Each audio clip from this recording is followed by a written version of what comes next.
রান্নাঘরে যে কি গরম দেখো, কতটা ঘেমে হয়ে গেছি, দেখতে পাচ্ছ?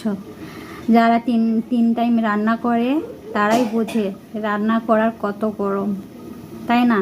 বাড়ির বৌদিরা আর মায়েরা বেশি রান্নাঘরে সময় কাটায়, আর এদের পুরুষ মানুষরা আমাদেরকে বেশি পাত্তাও দেয় না। আর আমরা শুধু রেঁধে বেড়ে দিলাম, এই যে এটা সেটা করলাম, খেতে দিয়ে দিলাম, ওরা খেয়ে চলে গেলো। কীভাবে রান্না হলো বা কে রান্না করলো সেটা দেখার দরকার নেই। আর কতটা পরিমাণে কষ্ট হয় দেখতেই পাচ্ছি। মায়েদেরও তাহলে কতটা কষ্ট হয় রান্না করে দেয় যে, আর আমরা বিয়ের পর বুঝতে পারছি কতটা কষ্ট রান্না করাতে।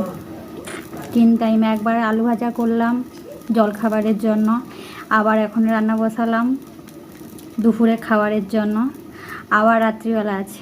ভাববো তাহলে শুধু কি রান্না নয়, আরও কাজ আছে সংসারে। সত্যি কেন যে মেয়ে মানুষ হয়ে জন্ম ছিলাম।